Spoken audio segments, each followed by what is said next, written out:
Oh, hello and welcome everyone. I can barely hold my excitement within myself about today's topic and of course about today's speaker. The speaker today is Mary Esther Gilbert. She is absolutely wonderful when it comes to understanding what truly holistic wellness is all about. She's a nutritional physiologist, holistic nutritionist.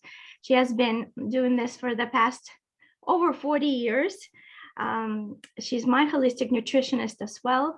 She's absolutely changed my life with the information she provided for me. She's a researcher, she's a book writer, absolutely wonderful book writer, and she's also a permaculturalist. There's so many more attributes to Esther, but this is something that she introduced me to a while back. I've been studying it myself and practicing, and today we decided to share this amazing very important skills, very important information on how to create food forest in your patio or in your garden that will supply food for you for years to come independently. So this is so exciting.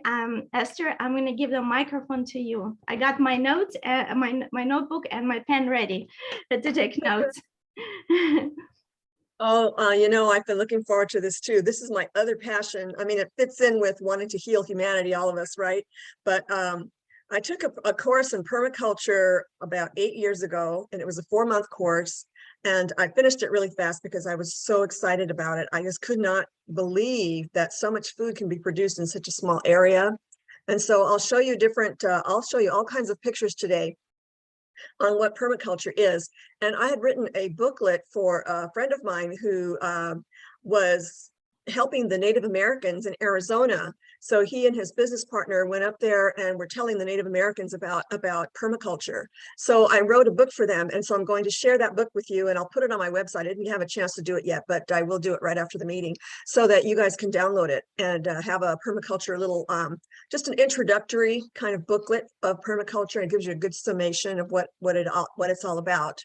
So how many of you know about permaculture? Have you ever heard of it? Have you ever done it? Put it in your chat or raise your hand or something. Of course, Lucy's got one. She's got one started. She's got one started in her yard. Okay, great. So Lucy, I'm going to have to share screen. You can. Okay, so let's see. Still can't get used to Zoom, how it works. I always get stuck a little bit. Okay, so you should be able to see my document here. Do you see that? Yes. Okay, good. Let me enlarge it because I know that's too small. Is that good? Everybody? Perfect. Just a little bit bigger if possible. Let's see if I can enlarge it because it didn't let me enlarge it in this format. But what I can do is I can go to the Word document, and that gives me a much bigger one. So let me go to the Word document. I knew I was going to have to do that. I should have did that before. So let's see.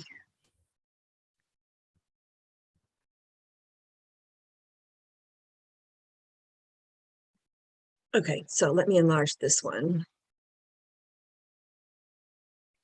And I'm going to give you a much bigger view.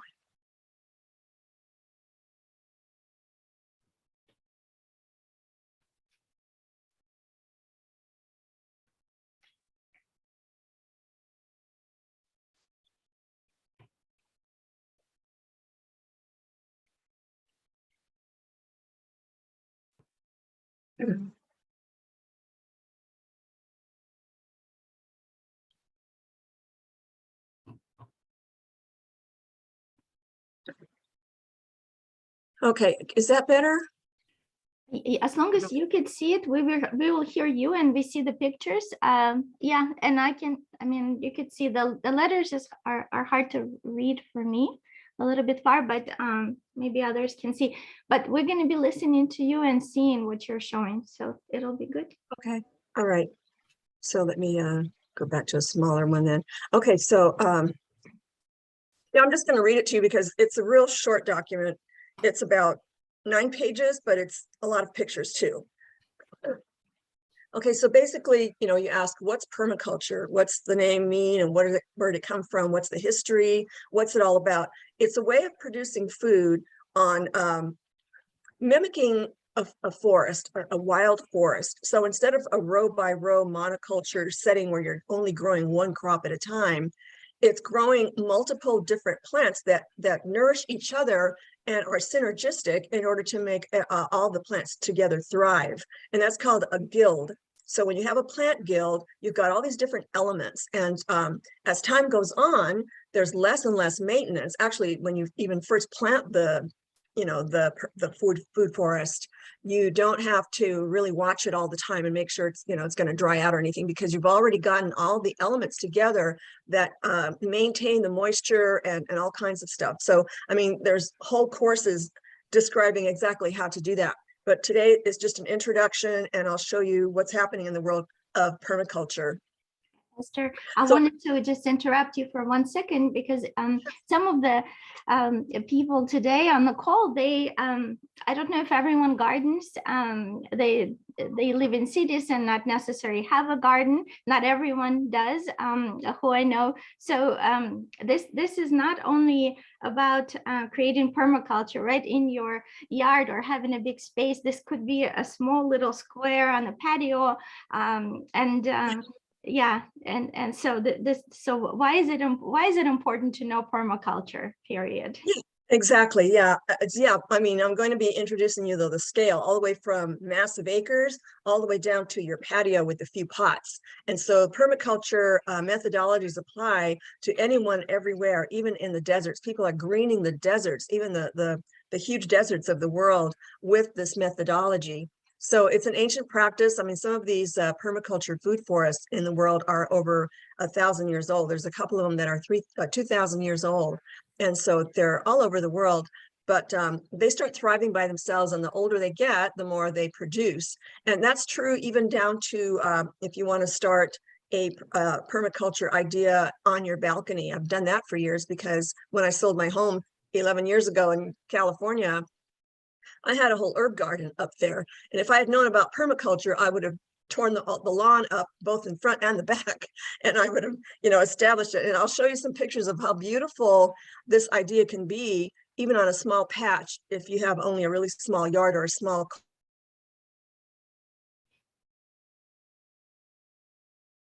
want to devote to growing food. So I'll cover all of that today, but bring that up to the forefront. But yeah, I don't want people to think this is all about mass production of food, because that's even very, very feasible. If you've got permaculture on a mass amount of acreage, it will produce more food than those row by row monoculture things. So this goes beyond organic, because not only you don't have to keep nourishing the soil when you're growing foods organically, you can just let it go, and it will keep nourishing itself, because that's what the wild forests do. No one goes around and waters them and trims them, or just tries to just like help the plants grow, and all that kind of thing. So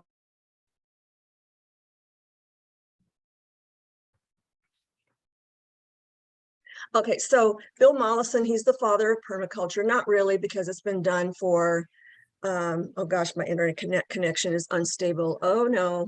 Okay, pray it doesn't get dumped. I've been having weird things that happen with my my internet connection the last couple of days.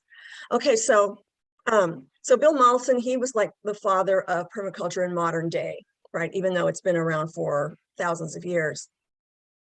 So even 10 years ago, it was just barely starting to get more popular. And I would look at, after I took my course, I would look at YouTube videos, and the longer I stayed with it, the more videos kept popping up. I don't know if I was manifesting all these videos because I wanted this so much, or it just started catching on really fast. So now you can just about every third or fourth person, if you ask them what permaculture is, they'll say, oh, that's that way of growing food where you can grow a lot in a small space, something like that. So people are kind of familiar with that.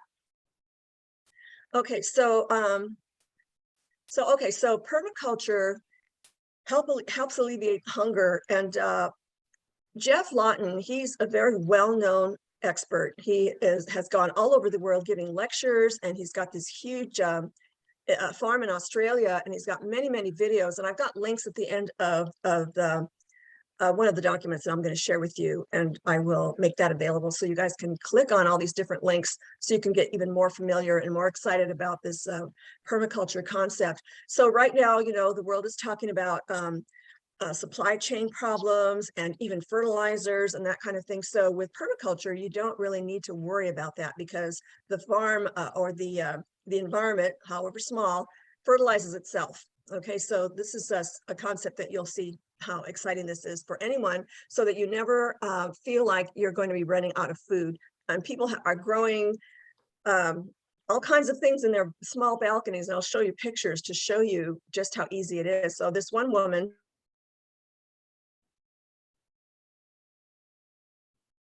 she's beautiful, she's a little Asian person, and so you see her harvesting. She's got baskets full of vegetables from this little tiny patio. We don't see it. We only see one picture. The very yeah, I haven't gotten to that yet. I'm just kind of reading off the thing. Yeah. Oh, so okay. Anyway, this picture that you see here, this is like the before and after, and I'll show you a lot of before and after pictures. You're going to be amazed. So people can revive landscapes. You know, they can totally revive them, and they can control where the water goes to avoid floods. A lot of times flooding happens and all this dirt and silt gets put in the rivers. And so there's nothing that grows there. If it rains and it puddles there, then it won't, the only thing it does is evaporate. It won't go into the ground because there's nothing to soak it up. So it's all just, you know, really hard packed dirt. So anyway, that's, okay, so yeah, I mean, communities who have been, like there's this one in Rwanda, and there's a link on this document.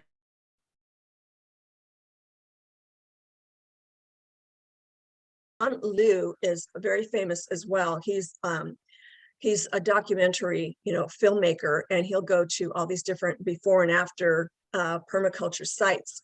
And so he was talking about how in Rwanda years ago, there was like a genocide that occurred in their people, and they were left with nothing at all. So they were able to use permaculture to grow food. And now they're a very wealthy society because they have been able to preserve a lot of the water on their land rather than letting it run off. And so now they've built dams and they're selling electricity back to their government. So, I mean, like Jeff Lawton says, everything all the problems in the world can be solved through permaculture. And it's true. It all starts with nourishment, you know, nourishing the soil, nourishing yourselves, and elevating oneself to the point where they have resources. Okay, so permaculture is a great way to accumulate resources as well. Okay, so I'm going to keep going because I want to get to the good part. So I'm just kind of introducing this to you still. So it's also called polyculture because you're growing different plants together, and so they are nourishing each other and they're perpetuating their growth and all that. And so it goes way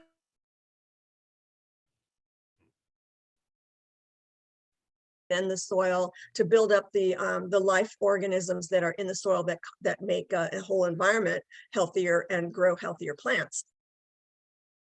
So anyway, yeah, so this kind of permaculture farming is beyond organic, and it's perpetually self-regenerating. So, and it lasts for centuries.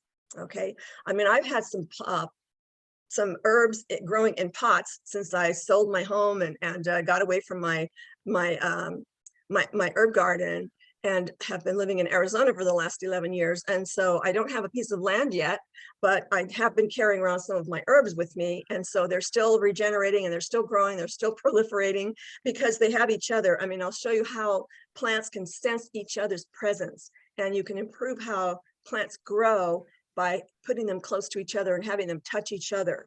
So that's almost the same as being in the ground and growing the root systems that communicate with each other and help each other and nourish each other. And then they actually take care of each other. So I've had plants become revived. I'm going to show you an indoor plant that I have. I don't know if you can see it, but this beauty, you know, I almost killed it because I didn't take very good care of it. She was my mother's plant, and I promised my mother I would take good care of it. I'm great with plants outside in the pots and in the ground and stuff, but indoor plants, I kind of, I talk to them and I apologize to them, but I think that's what's keeping our relationship good right now. But yeah, she's been getting a lot of my love lately, a lot of my attention. And so I really think that she's doing well because of that, That's a whole nother webinar. Okay, so now everybody's revisiting these ancient technologies, no matter what scale it is. And here's like in China, that's where Dr. John Liu went to China, and he convinced the Chinese people to restore this land. It was all barren, all brown, all dust. So, I mean, they were stuck in their ways, but he finally convinced them that, okay, let's all get together and we'll create these steps. We'll revive the steps and we'll plant. And so that's just like the beginning stages. The more advanced photo of this, of the scenery here, is a lot more, plush and a lot more growth, but that's just in a couple of years, they transformed the land to that. Okay, so, and here's some more of those steps in China. And this one is really dramatic. Okay, so, I mean, you can turn your backyard into this. You can turn a small section of your yard into this. You can revive plants that have died off in your pots. There's nutrients that they are from the old plant that has died off in your pots. So save that soil and revive it. But I'll show you how in a minute. Okay, but this one, it demonstrates how if it rains in a barren land, sure, it'll form lakes temporarily, but then it'll just evaporate.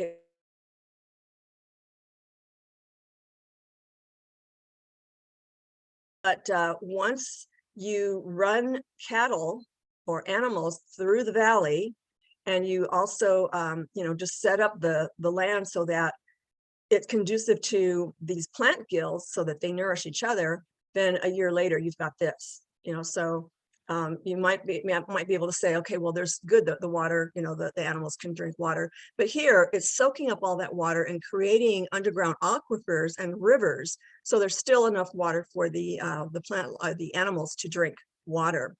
So that's another thing that permaculture does. Okay, so observing. I just wanted to make sure, are you, we're still on the same first page, right? Yes. Yes, yeah, okay. I'm just scrolling down. Make sure. Yeah, I'm just pointing out the pictures and I'm talking about the pictures. Okay. But let me go ahead and enlarge this one for you. Should be able to see that better, right? I think we're on the page where it says, what is permaculture? See that better? You froze. Can you say that again, Lucy? You froze. We're on the page that says, what is permaculture? Oh, wow. You should be on the paragraph that says observing where water flows.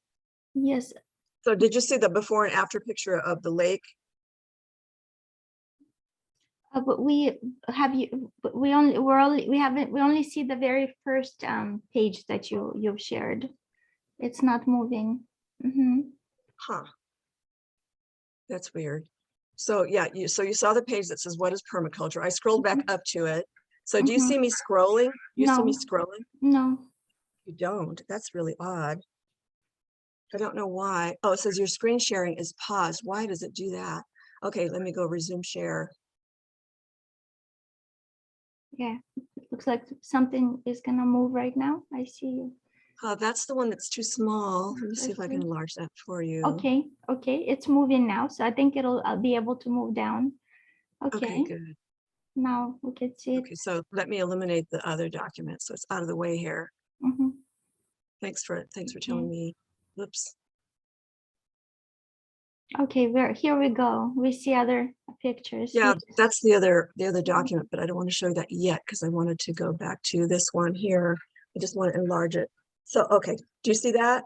We see this, what is permaculture, but it looks like we're going to be able to see you scrolling. Yes, now we see more. Okay, so you didn't see this picture when I was pointing that out, did you? Okay, this is the this is the one that was barren, all dirt as far as the eye can see, and they restored that using permaculture methods. And so that's what it looks like now. They're growing rice paddies there now and all kinds of great stuff. And this is the before and after where I said the water may pool in an area, but it'll evaporate and not go into the soil. But using permaculture methods, you can restore land so that it creates rivers and there's still water to drink for the wildlife and stuff. So, I was just going to show you that. And then I'm still scrolling. So you still see that? Yes. Okay, so you see this aquifer picture? Yes. I just enlarged it. Do you see the enlargement? Mm-hmm. Okay, good. Okay, so this gives you an overview of what happens underground.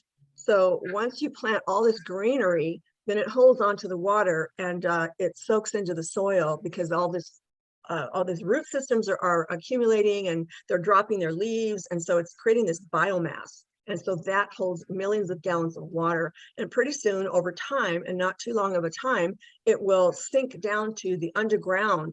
And these are called underground, springs and underground aquifers and that kind of thing. So all in all, it's good for the earth, and it grows an abundance of very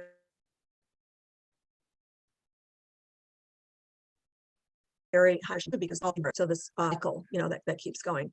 So this is why permaculture is very good for the earth and very good for your yard. You can do the same thing. If you have a yard and you're growing food, it's going to retain water, so you don't have to use a lot of water and pay for a lot of water. And a lot of people like to collect water, in those big tub things and all that, and water their plants that way. So there's a lot of ways to recycle and to keep nourishing your yard.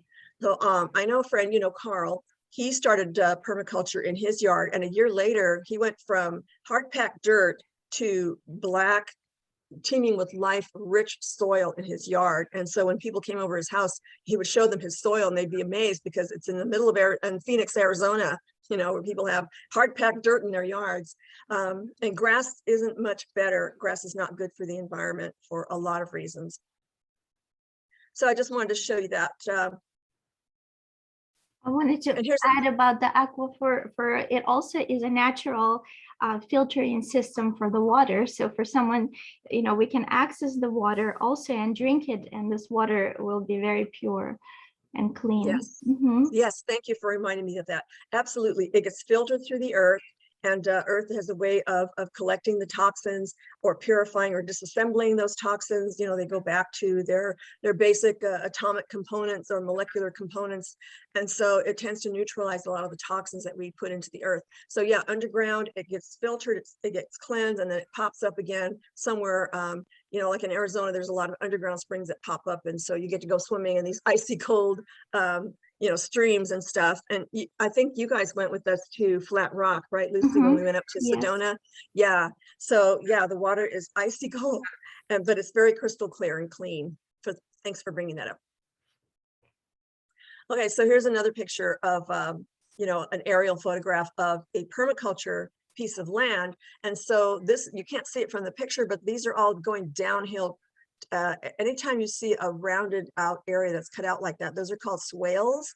And when it rains, it'll direct the water to flow exactly where the farmers want the water to go. So you'll see there's swales over here, and they're always on the slant of the hill. It's called the fall line, or on contour. So they're, like the hill's going down this way, but they've created they move the earth around to direct where they want the water to flow and prevent floods from going all the way down the hill, kind of thing. So they've done that everywhere on this farm.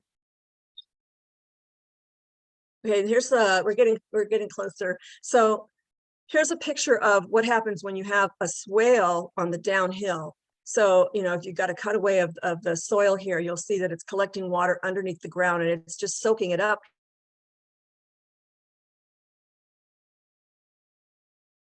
here, plants that are on this swale here. So you're going to see these row by rows up, like I showed you up here, and that's what's happening right here. So they can plant trees, they can plant different size trees, different size bushes, and they can use plants that sequester nitrogen out of the soil, out of the air, so that it reduces global warming. So nitrogen and all those gases, those greenhouse gases, they belong in the soil because the plants are the ones that make use out of them. They make carbohydrates and proteins and fats out of them. Okay, so that's why it's important to get them in the ground. And here's basically, this is like digging a hole near a garden. It's like digging a trench, like in this picture on the right here. So they've dug, trenches, and they've moved what they dug out of the trench, they just pushed it up against the side. So that's why it's here. Like they dug this trench over here, and they pushed the earth up here to create this mound. So that's what this is over here. Mm-hmm. And here, if you're on a flat land, you can create little rivers, and it does pretty much the same thing. This is what my friend Carl had to do in his backyard, because in Phoenix, he just had a flat yard. There was no, there's barely any kind of an incline in his yard at all. He noticed in the rain, it would pool off to one side of his yard. So he created little rivers like this to direct the water flow, and he never had that puddle problem on one side of his yard again. So you can, you can direct where water goes in your own yard. Okay, and if you have a problem with flooding in your yard, then you can create what are called gabions. And so this is like, it stops the water flow. It stops all this runoff from overtaking your yard and taking away all of your soil.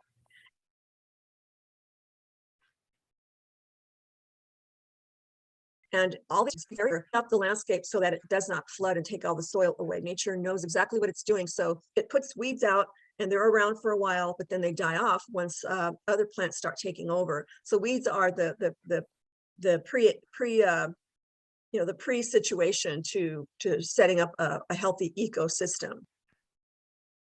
And here's a larger scale gabion. They put a lot of rocks into this grid, fence-like grid, to keep the soil erosion from going past that, or to at least minimize it.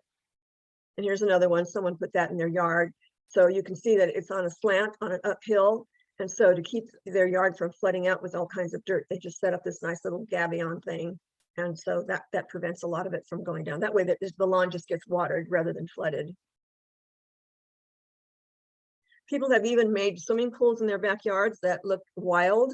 So, there's people who can come out and build this for you, and it's actually an ecosystem. So on the edges, it catches the fungi and that kind of thing. And some people put fish in their natural swimming pools so that it creates a whole ecosystem, and the water is always clear. It doesn't get pond scum or any disgusting gross thing that you see in some ponds that don't have good circulation and good flow through. So these are some examples of what you can do.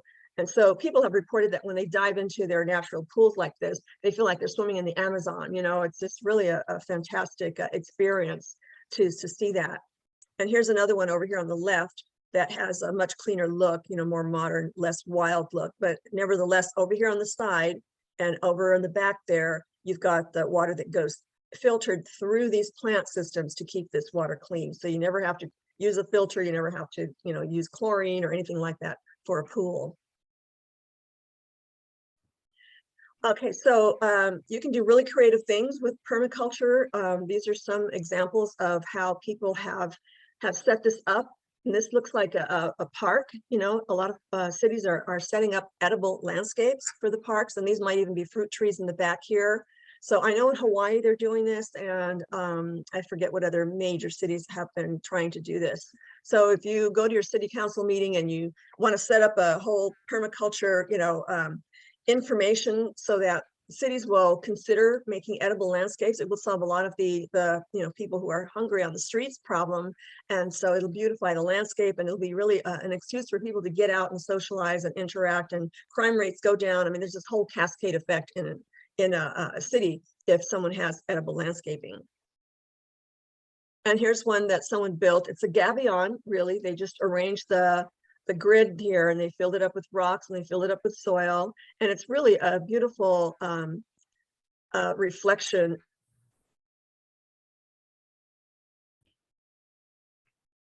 of nature. So, it gives you a sense of nature and calm and peace and things like that. Here's another one. If people like nice, neat pathways, they don't have to make it look like a complete wild jungle, but still you've got your tall trees in the back, which are the canopies, and they are often windbreaks. That you can use things like that for chopping wood, or some people grow certain kinds of trees just so that they can make furniture out of them because they grow so proliferately, like the bamboo trees. So, and then you've got things like bananas, or I don't know what kind of tree that is. Looks like a banana tree and maybe a small date tree or a palm tree. I don't know which, but these are probably fruit trees. And here are some vines. So you've got all the elements combined that create a nice little habitat. And you've got this root system where plants are communicating and helping each other grow. And so never hauling away and burning your residues from your yard, because you want to chop and just drop them right there in place, like it happens in the wild. So it will keep reinforcing the nutrient buildup and the biomass buildup, so you can retain. In permaculture, when it rains, they talk about how you sink it, you preserve it on your land, and that way your plants never need watering, even out in the desert. A lot of times, Jeff Lawton, the permaculture expert, he's gone out to deserts and he's shown people, he's given lectured, he's shown whole communities how to create food forest in the desert. So he's got there's a link to that video that you can see, but he shows how over time, I think it was over a period of 9 years, he turned this huge desolate, desert into a thriving food forest. Okay, so there's different layers of the food forest. Like I was saying, these are food forests. You would never know, at first glance, or even if you were flying in an airplane. If there is, God forbid, any kind of a food crisis and people start fighting over food and people start killing each other over food, if you have a food forest, they won't notice it, so this doesn't even look like a food forest. I see a lot of familiar herbs that I used to grow in my yard here. You've got all the elements. You've got the ground, the plants that grow along the ground, and then you've got different sizes of the bushes. So these can be berry bushes, and these could be herbs, looks like herbs. And then you've got the medium-sized tree or the smaller trees, and then you've got the large canopies in the back. So all this is a very balanced ecosystem. And here's one in someone's backyard. Doesn't look like it takes up a lot of space, they've got some planters that they set up and a couple of steps here that they filled with dirt and just planted stuff in. And you'd be surprised how small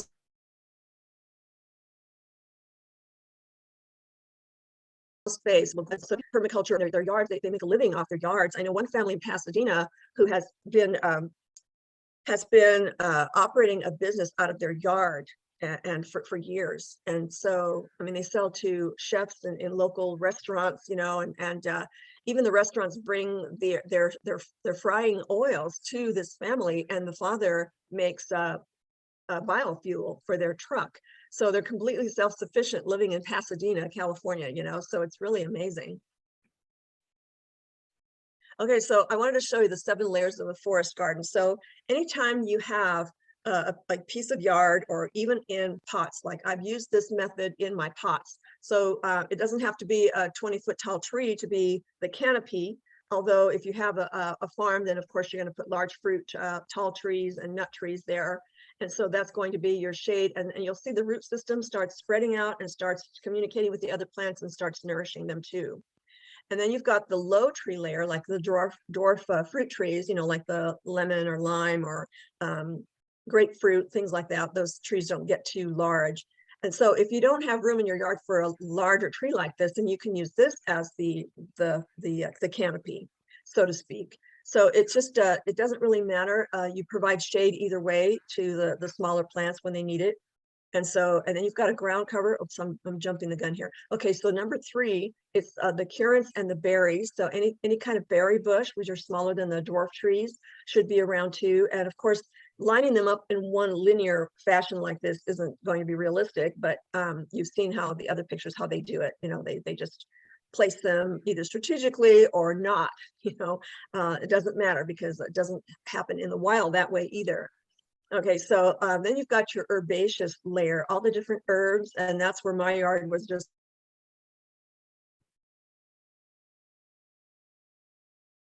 out of the air, so those make great nitrogen fixers for the soils, and so that brings in nitrogen.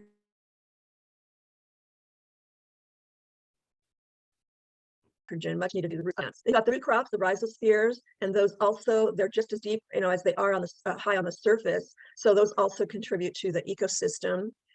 And then you've got the ground cover, so that contributes to a very healthy soil as well. So you put all these together. Then you've got the climbers. You've got to have a vine somewhere, And that can be anywhere from pumpkin or grapes or, you know, any kind of vine. If you have a patio, then you can also get the jasmine flowers. Those are climbers. The roses, you know, that are not the ones that you buy now, not the ones that have been, you know, into hybridization too much, but the older roses that have been around for a long time, those are also climbers. So there's different beautiful types of herbs and edible things. Roses are edible, by the way, and so they contain the rose hip inside the petals. My children used to give tours of our yard from the neighborhood kids, and they would all go around. They start, you know, chomping on these little edibles, and they used to love the rose petals. And they take all the rose petals off, and that's where the rose hip is. And then they would chew on the sour rose hip, but they get an abundance of vitamin C, you know, right off the rose hip. So it's really fun. Children love gardens, and everyone loves gardens. They don't know they love gardens sometimes, but when they go in them, they experience so much more calm, and they're absorbing or inhaling the essential oils that are being released into the air from all of these different herbs and plants that are very antimicrobial, and they help the immune system. There's all kinds of things that that these essential oils on these plants that are released into the air do for you. So these are the 7 layers of the forest garden. Here's a better picture. I really like this one. It's too big. I'm going to shrink it down a little bit. Okay, you can still see all this, right? I hope. Yes, yes, we can. Okay, I'm going to assume yes. Beautiful. Okay, so, all right. So here's the tall tree layer. You know, they used a walnut tree. Lucy, in Vacaville, there's an herb farm. It's still there. I'll give you the name of it. But I used to go there every year, and they have this gigantic walnut tree that's ancient. I think it's been there 100 years. And so that's like the center point of this whole garden in Vacaville. And so it's really beautiful. Then you've got the lower tree layer. It looks like an apple tree here. You know, you can put all kinds of trees because the fruit trees don't grow this large like the walnut tree or the acorns. You know, all these other nut trees are sometimes gigantic. Then you've got the vine layer. And so I saw a photograph on the internet one time that grapes were growing on a peach tree. So you had, you know, intermingling with the peaches, these beautiful purple grapes growing out. They looked like they were growing out of the tree, but there's a great symbiotic relationship between such trees and vines. So this is great. It looks beautiful too. So then you've got, for their example, they're using the blueberry bushes here. And then they've got wood sorrel for the ground cover, and then turnips for the roots, and the herbaceous layer. These, they like the daylily flowers. So, you know, you can mix and match. And I'm going to provide you with a chart that will show you how to companion plant so that there's, they're feeding off of each other. Some plants don't do well together, so they actually compete for the nutrients or the environment or the pH, you know, the acidity, alkaline balance of the soil. So knowing what plants go well together is really valuable. Okay, so now there's actually zones. Now this is the Daytona farm in Australia that Jeff Lawton has put together. And so he's got different segments of his farm showing over time how things grow and develop. And he's got students there. They'll pay like $2 to $3 grand to spend the 4-month season over there with him. And so they learn everything about permaculture, and they have hands-on experience and things like that. It's beautiful. I've always wanted to do that. But yeah, so this is a hands-on learning kind of food forest. And when they had the tremendous floods in Australia, he made a video of it, and he walks you through the farm there. And like back in here, there was a lot of tremendous flooding, but his permaculture farm survived it with minimal damage. You know, he only had to repair a couple of sections in this entire farm. So these are the zones that permaculturists know about. Oops, I'm gonna move it over. Can you see that real big there? Yes. Okay, good. Okay, so zone 0 is where the people live. You know, that's your home. And so you've got your dwelling or your settlement and place.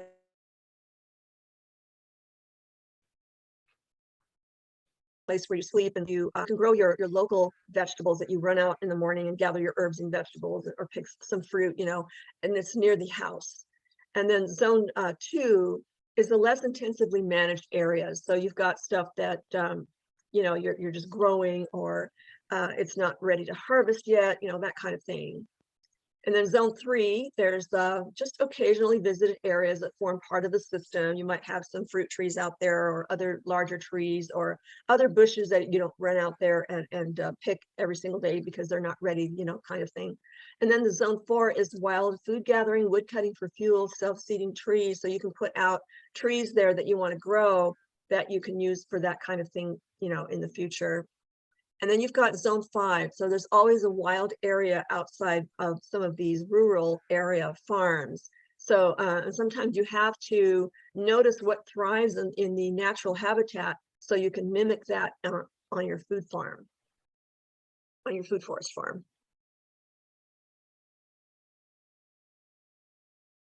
The animals are an extremely important part of any farm because they go to work for you.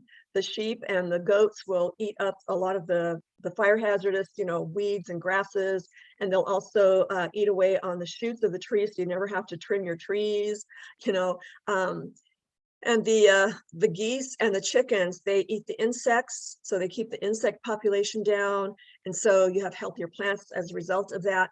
They also lay eggs, which are highly nutritious because there's no pesticides, no hormones, and anything like that they're consuming. So they're also, very good workers for the farm.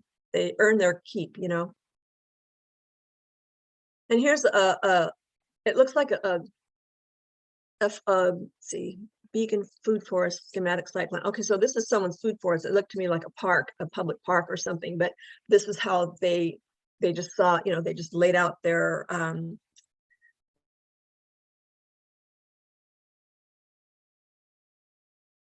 a map of their just decided what to put where, kind of thing. You can even, this is really fun. I don't remember where this is, somewhere in Europe, but they've got condominiums and they've got food forests up above on the rooftops. And a lot of people are growing their own herbs and flowers and whatnot on their balconies. So they have wildlife come visit them, and so they get all the benefits of almost living out in an urban suburban, farm area. And so there's different ways you can have a taste of nature by bringing nature to you. All right, so now I can't wait to show you the other document.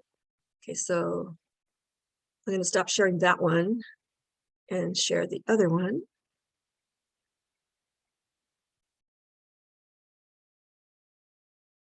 Okay, I don't know if you can see that. Probably not, because I stopped sharing. Let me share again. Not yet.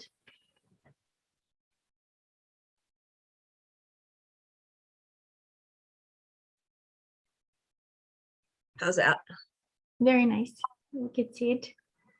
Okay, good. I'm getting the hang of this. Make it larger. Okay, that should be a lot better. Okay, so you're going to love this. It's just stunning. We're almost out of time. That's okay. I'm almost done. Well, we started late too, right, Lucy? No, it's okay. Take it. Show us. Yes. Okay. Everything. Okay. So I just made a list before I show you the pictures.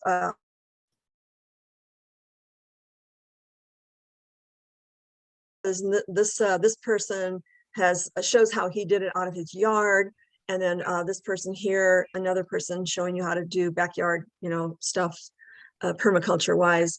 And then this is a project where a lot of people got together and bought the properties in like 2 blocks, and they closed it all off and they created their own community calling, let's see, it's called Agritopia, they call it.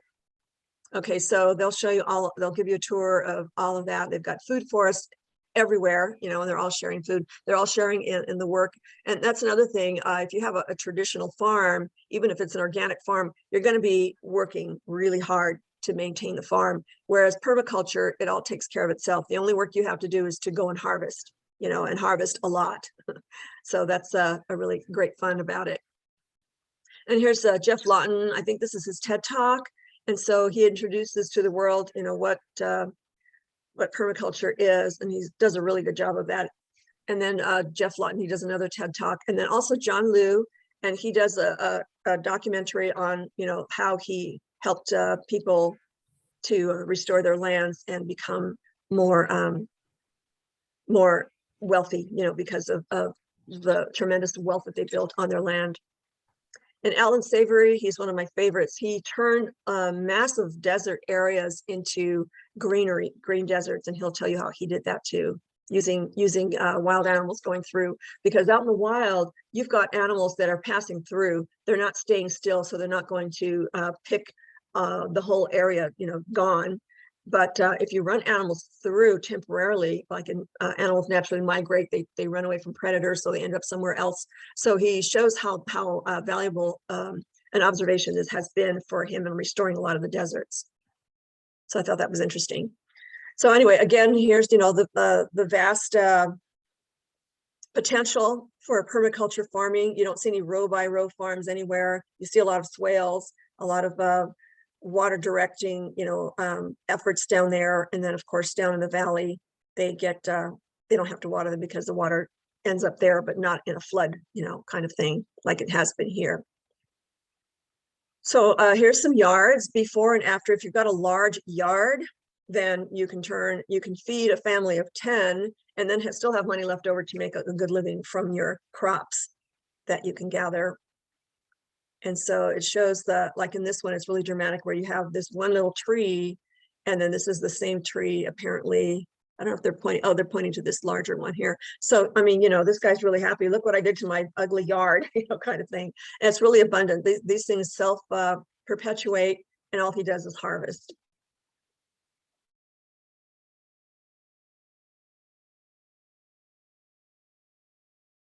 But and see how over here they built a swale, and they sprinkled it with hay, and hay is a really good way to keep the dirt together in case it rains, and it also starts nourishing the soil over time. Okay, and this is another yard that they redid. All they did was just plant all these synergistic type of plants, and you can see the different layers, the different places there. And I really love this one. I think I have this on my computer as a background, So this one, it was all grass, which is very bad for the environment. It might as well be a desert. And then they turned it all into this beautiful forest kind of thing. Some people are really uncomfortable with such a messy looking yard, but once they get in it, they feel like they're lost in the jungle somewhere, and it's really has its appeal. And visually, neighbors say, what is this person doing over there? What is all of that, kind of thing. So they get curious, and then they get educated, and then they start doing it too. Pretty soon you've got this, all the neighborhood doing it. Okay, so this is what I love the most is patio gardening. If you don't have a yard and you're living in an apartment or a condo, so, you can grow a lot of food. There's a lot of herbs here that I recognize. And so even the peonies are edible. So this person's got a completely edible yard. And so you can put in large planter boxes too, so you don't have to constantly be watering the pots. But I noticed they're using natural pots, not plastic. This one might be plastic, but these others look like terracotta, and they actually hold and retain water, so you don't have to water as much. Okay, here's another little corner of someone's backyard. They just have lots of plants. Here's basil, and they've got all these different you can turn any container into a planter too. I mean, I've seen people use burlap sacks and all kinds of things, metal tins, rubber tires and all that. And once the plants start growing, you don't notice how ugly the planters could be, but I think it's beautiful. Okay, here's one who decided to use their wall, and this is like grid mesh. I don't know if you see the metal thing back here. Those are easily gotten at Home Depot or somewhere. And so, there's just, if you're really pressed for room, then you can go upward and do that. So all these different edible landscapes. And so notice how the plants are so closely put together, close together that they're touching each other. And so they're feeding off each other, their vibrational frequencies are nourishing each other. And so they're keeping each other company, and they're helping each other grow. If you're facing north, try to get a place that does not face north, because it's really hard to grow. I managed to do that. I had an apartment for about 5 years that I was growing plants on facing the north side, and they still grew because they got some sun, but not as much sun as I would have liked, but they were still thriving.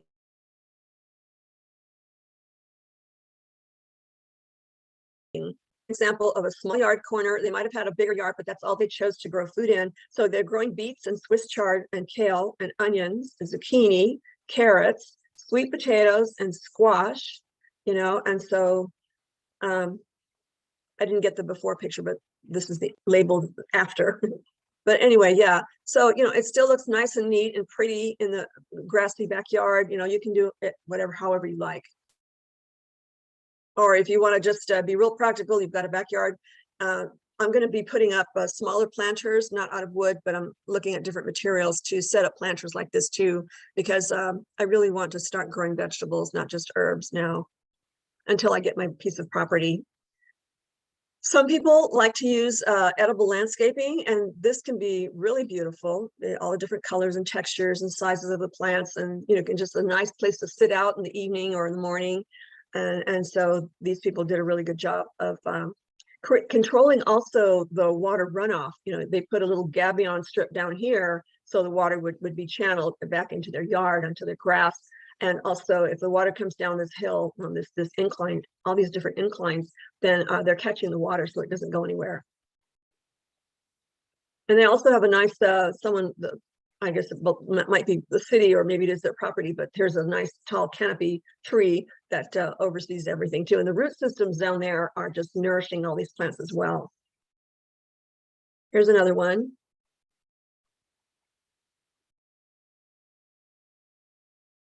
So you can turn your whole yard into a permaculture urban homestead. A lot of people have done it. More people are doing it. A lot of people are doing it in Europe. There's Google Photos. You can do searches on community permaculture neighborhoods or something. Use those kinds of search terms, and you'll see how beautiful that all the neighbors, and they'll grow different things. You know, they'll collaborate and they'll say, okay, you grow this, I'll grow that, and we'll exchange it. They're feeding the hungry. There's so much abundance of food that that people don't know what to do with, you know, so they do turn it into a business, or they feed the hungry. And I thought this was a nice spiral effect with different pretty colors. And here's a little canopy tree here, a couple of them in the background. And these stakes up here, looks like they'll be growing some vines that will be climbing up here. Don't know what that's going to be. Okay, again, controlling water flow can be a really beautiful landscaping effect.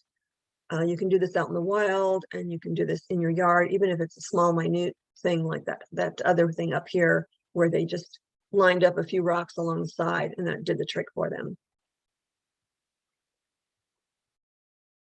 So if you're going to make swales in a yard or a piece of property, then you have to observe the first year and see where the water goes, so that you know where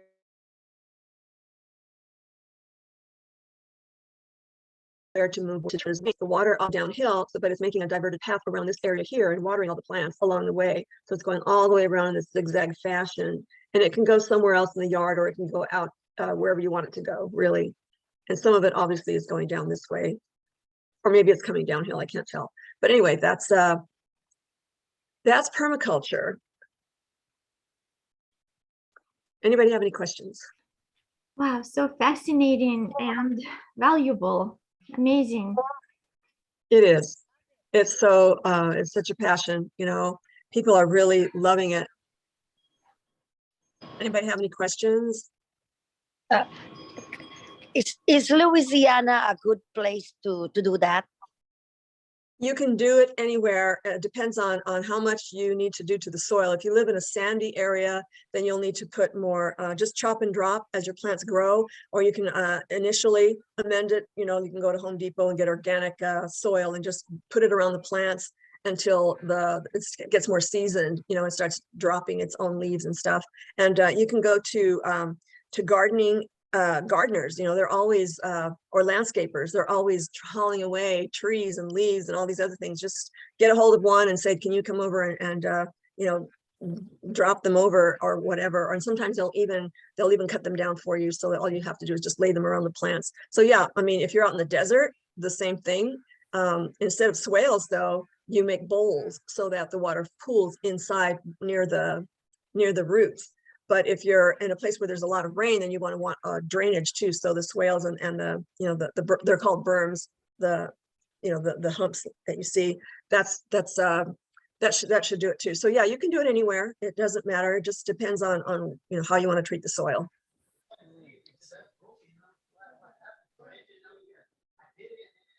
Wow. I know that Carmen is quite a gardener, but this is really like creating a garden that's self-sustainable garden. It's something that is very, very interesting to me. And the companion plants, yeah, it's so amazing. What do you grow? Yeah, I like to change from flower plants to vegetable garden now. Yeah, me too. Yes, yes. Wow. I know. I can't wait to get land. So I'm going to start somewhere, somehow, what I'm doing right now. I miss my yard, but I'm going to do planters, and that'll be easier to just chop and drop and grow stuff that will be next to each other and nourish each other, kind of thing. And Lucy's got this whole yard going. How far are you, Lucy, in your yard? I am creating this little guilds around my fruit trees, and so there's still a whole lot of work, but I am creating. I'm the companion. I'm bringing plants that are companions together. So I took notes on what on what I would like to do, and of course wanted to do it on a bigger scale as well, together with you, hopefully. So yes. Soon. Yes, so I'm really excited about this information, and what's exciting me even more that as I walk my dogs on our streets, I see so many people are doing this in their front yards and backyards, and so people are into gardening and permaculture. This is the most current topic right now, and that's why we wanted to talk about it today, or to inspire you who, for someone who hasn't started gardening, it's so important, and to have your own clean water, have your own clean plants for your health, for holistic health. Absolutely, yeah. Water filters are very important too. There's different grades of water filtration units. Berkey water filters are the best ones that I've been able to find because they have polluted water. So a lot of the different cheaper brands of water filtration units won't filter out the mercury and the lead and the aluminum and all these other horrible, deadly, dangerous toxins that is in tap water. So and also, if you don't have a way of recycling and refiltering your water for watering your plants, that's important too. Plants don't like that stuff either, kind of thing. So it's important to do that. Yeah, things are getting a little bit worrisome for so many people because, what happens to the food supply? So it's better to start thinking about growing something. Like during World War II, there was food shortages and everybody started growing their own foods, and they actually produced, according to the statistical data, they actually produced more food than the massive farms did. And so we can do that too. We need to take away all those pesticides and toxins that are being sprayed on our food. Genetically modified organisms, we should not be eating those because that changes our DNA, that affects our health and many generations to come. There's a lot of terrible things that happens to our DNA when we ingest those kinds of things that don't belong in the body. So the more that people will support organic farming or permaculture, regenerative is also called regenerative permaculture. So, supporting that segment of our economy is so important right now because we're the only ones that can change anything. We have to make the choices. We can say no to anything that harms us and not support those companies that don't care, Yes, agree, 100%.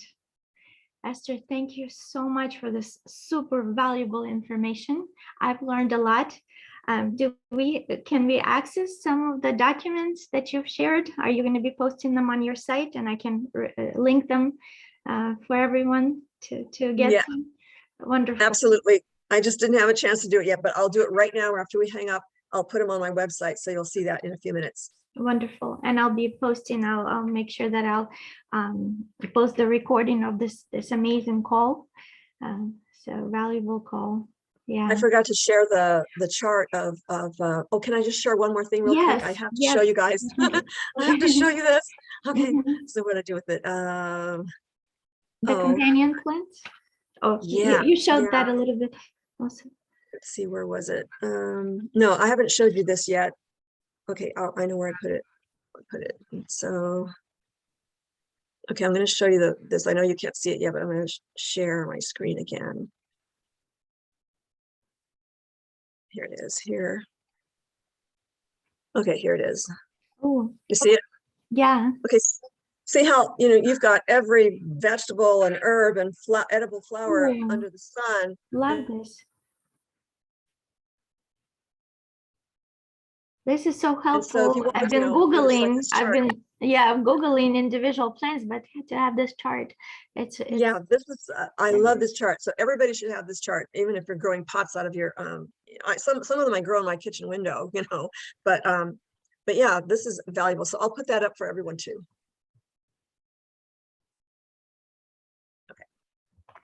awesome. Now you're making Yeah. you're making me dream of my permaculture garden. Now I got a lot of Oh work. man, take pictures for us, Menchie, we want to see. Yes. Now I have to take out all the flower plants and now replace it with the consumable plants. You know, Yeah, work. right? I mean, Yeah, it should all be edible. Yeah. yeah, should be. So Some now I gotta, flowering plants can be a great companion and good for the roots. So you could look it up first. Look up all the companions. You may save some flowering plants. Yeah. uh, Yeah. yeah, I'll Some find of the them are equivalent. edible. mm, Some may be edible. yes, I'm being yeah. surprised on what's edible as I'm learning permaculture. Yeah, I mean, I would have thought peonies would be edible, or hibiscus, beautiful red flowers, they're all edible. They're Yeah. wonderful herbs and stuff. Oh, So yeah. Wow. Yeah, now I have Yeah. to do a lot of Your digging. lavender, you can save your lavender. It's a great Yeah, companion also. Yeah. And it smells, and it actually some plants they're not only there for edible purposes, and they may not be edible, but they actually protect other plants from pests. They attract bees and Yeah. and, Yeah, and I used to grow the insects. pennyroyal. Pennyroyal is Mhm. toxic, but it keeps mosquitoes away, and it grows into tall, thin stalks with pretty purple flowers. So when all the kids in the neighborhood were out playing in the fall, they were all getting bitten by mosquitoes. So I made these wreaths for their heads, and you Mm. see the mosquitoes zoom in on their heads and like put on their brakes, and they take off. Yes. That's amazing. So the kids knew not to eat pennyroyal, but when they wanted to keep the mosquitoes away, they'd make bracelets and stuff like that out of the yard. Cool. wow, Yeah, let's Ah. start a community. Yeah. I think wow. Menchie's going to show us her yard. Yeah, yes.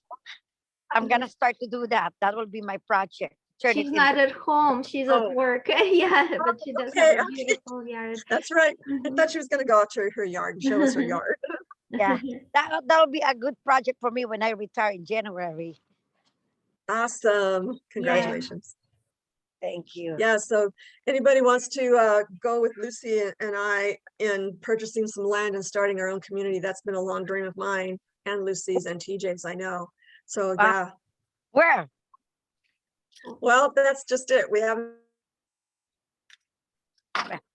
Pick a state that that's good Undecided yet. soil. Or have you looked anymore? It's frozen again for you. I don't know if you caught that, Lucy. Have you looked at any No, more properties? well, we're looking. No, we're looking. Mhm. I'm looking too. Yeah. Yeah.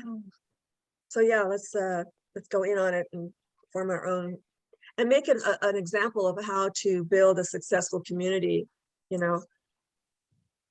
Yes. We have some people on the call that are interested, I know. Excellent, Irina and excellent. Apolinar. Yes. All right. Well, Yeah. Esther, it's been fascinating. It's been very valuable to spend time with you today, this morning or this afternoon for someone, or evening even for Ilona. So thank you so much. Thank you. Yeah, My thank you. pleasure, my privilege, my passion, my honor. Just love this. So yeah, Well, let's get healthier. Let's grow our own food and get yeah, independent. I see Thanks for being hearts. here. Yeah. Mhm. All right. Thanks. Well, Nice to see Alona. mhm. Don't see you too often. Yeah. Thanks, Yes, everybody. thank you, Esther. It was very interesting, very inspiring. I'm It glad. needs much patience. Well, you know, you get patience when you get out there, really. You interact with nature, and it just heals the soul, you know. It's hard work, but, you know, Yes, it's at first anyway, but afterwards, all you do is enjoy it, you know. yes, sure. Thank you very much for your precious knowledge. Thank you. Absolutely. Well, have a Excellent. wonderful the rest of the day, everyone, and we'll see you soon. Check into our groups to see to look for the next call. Have a nice weekend. Have a nice You weekend. too. You too. Bye. Bye-bye. Bye, everybody.